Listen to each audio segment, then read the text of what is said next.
और वो नाकाबिले बयान है, वो तकलीफदेह है, दर्दनाक है, और जितना भी उसका हम कंडेम करें वो कम है, क्योंकि वो लोग तो अपने आप को हैवानात और बदतरीन जानवरों से भी ज़्यादा गिरी हुई हरकत उन्होंने की है। और किसी के मज़हब का नाम पूछकर ये बात उनकी जान लेना, ये सरासर गलत है, जुल्म है। और हम उम्मीद करते हैं कि इंशाअल्लाह ताला अल्लाह सुब्हानहू व तआला उनको दुनिया में भी और आखिरत में भी उन दहशतगर्दों को सख्त अजाब से नवाजेगा, और उनके ऊपर जो लोग बैठे हुए हैं वो भी तबाह बर्बाद होंगे। और इन कमीनों हरामजादों ने जो हरकत की, वहां पर नाम पूछकर गोली मारे, समुदाय पूछकर मारे, तो ये इसकी अकाउंटेबिलिटी तो होनी चाहिए। और यकीनन ये दहशतगर्द हमारे पड़ोसी मुल्क पाकिस्तान से आए, पाकिस्तान के आईएसआई, पाकिस्तान के जो उनका एस्टेब्लिशमेंट है, उनकी पूरी ताईद और पूरी सपोर्ट उनको हासिल है। चौथी बात यह है कि ये बॉर्डर कैसा क्रॉस करके आए, कौन जिम्मेदार है इसका? भाई वो आतंकवादियों का कोई मजहब नहीं होता,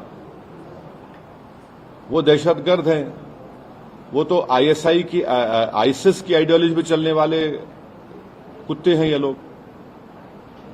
इतना बड़ा अंग्रेजी अखबार, द कलमा save them, what is this? भाई कितने जो कश्मीर में जितने आतंकवादियों ने सबसे ज्यादा मारा, वहां के कश्मीरी मुसलमानों को मारा, सबसे ज्यादा मरने वाले वो है वहां पे, तो उसके बारे में क्या बोलेंगे आप? ये तो एक आइडियोलॉजी है ना, ये तो टेररिज्म की एक आइडियोलॉजी है। और ये जो हरकत किए ये कुत्ते, इनको सजा मिलना जरूरी है। और असल इनसे ऊपर जो शयातीन बैठे हुए हैं, जो हमेशा नहीं चाहते कि ना भारत में ना कश्मीर में अमन रहे, इनको जड़ पेड़ से इनको सबक सिखाने की जरूरत है। ये सिर्फ मेयर रेटरिक नहीं होना चाहिए, बल्कि ग्राउंड पर उम्मीद करते कि एक्शन होना। और मैं ऑन रिकॉर्ड कह रहा हूं कि होम मिनिस्टर जो जाकर मिले विक्टिम फैमिली से, अच्छा किए। वो आसान काम नहीं था, मगर अच्छा किए। मगर उन विक्टिम्स को ये नहीं है कि हम भूल जाएं थोड़े दिन के बाद। उन मरने वालों के परिवार के आंसू रायगा नहीं जाने देना चाहिए। और कई ऐसे वीडियोस है कि जो लोग जिनको पनाह दिए, कश्मीरी मुसलमान पनाह दिए उनको, वो भी तो देखिए आप। जड़ पेड़ से निकालकर फेंकिए इन शयातीन कुत्तों को। बोल रहे हैं कि मिट्टी में मिला देंगे। बिल्कुल मिट्टी में नहीं, बल्कि पहाड़ में मिला दीजिए उनको, आप चूरा चूरा कर दीजिए उन लोगों को। ये नेशनल इंटरेस्ट में हम कह रहे हैं आपसे, बिल्कुल रोकिए ना, रोकना चाहिए। मजाक है क्या? बोलिए आप।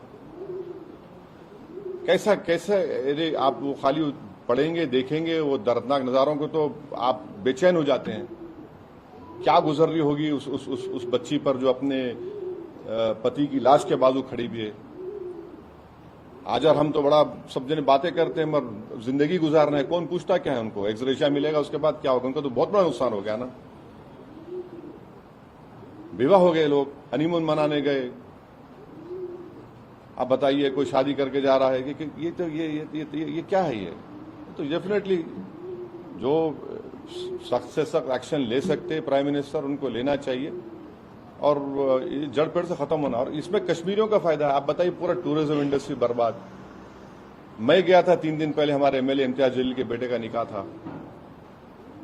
जगह नहीं है आपको वहां पर, श्रीनगर में इतने शादियां लोग आके कर रहे थे वहां पर। अब सब नुकसान होगा ना। जम्मू कश्मीर के लोगों का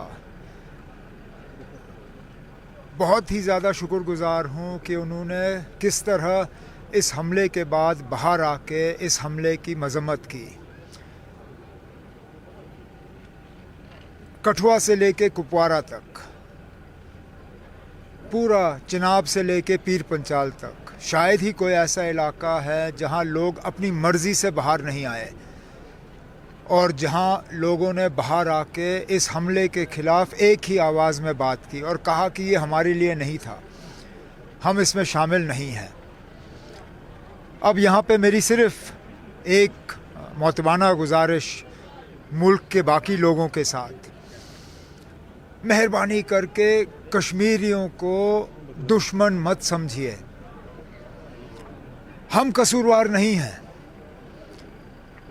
अगर एक तरफ से आप मान के चलते हो कि ये किया कराया पाकिस्तान का है, तो कश्मीर के लोग भी इसमें जो हैं वो न सिर्फ इसके खिलाफ हैं, हमने भी भुगता है 35 साल। सबसे ज़्यादा लोग अगर इन 35 सालों में अपनी जानें गंवा गए तो यहाँ कश्मीर के लोग, कश्मीर के सिविलियन, कश्मीर के अफसर, जम्मू कश्मीर के पुलिस वाले। हमारे जो कुछ जगहों से रिपोर्ट आ रही हैं कि हमारे बच्चों को, बच्चियों को निशाना बनाया जा रहा है। बाकी रियासतों में ये मत करिए, कहीं पे भी मेरी कई आज ऑनरेबल चीफ मिनिस्टर से खुद बात हुई और मैंने उनसे गुजारिश की कि मेहरबानी करके जहाँ पे भी इस तरह की जो है ये बातें आ रही हैं उन पे फौरी तौर रोक लगाया जाए। जम्मू कश्मीर के लोग अमन के दुश्मन नहीं हैं, जम्मू कश्मीर के लोग अमन चाहते हैं। ये हमारे साथ जो हुआ ये हमारी मर्ज़ी से नहीं हुआ। अगर हमारी मर्ज़ी होती तो इस तरह का जम्मू कश्मीर में कभी नहीं होता, लेकिन अब हुआ है, अब इससे हमें निकलना होगा। अब गवर्नमेंट ऑफ इंडिया ने कुछ कदम उठाए हैं, चलिए अच्छी बात है, आगे जाके क्या होगा उसके लिए हमें इंतज़ार करना पड़ेगा। सबका रिस्पॉन्स अच्छा होगा, होना तो चाहिए। मैंने कई सारे ऑनरेबल लीडर्स से खुद बात की, मैंने ज़ाती तौर उन्हें फ़ोन करके इस मीटिंग में आने के लिए दावत दी और एक ने भी इनकार नहीं किया। मुझे लगता है तमाम ऑनरेबल लीडर्स आएंगे, क्योंकि ये कोई सियासी मीटिंग नहीं है, ये हम सियासत से ऊपर उठ के जो हमारा इंसानी फ़र्ज़ है, our humanitarian responsibility, we are fulfilling that.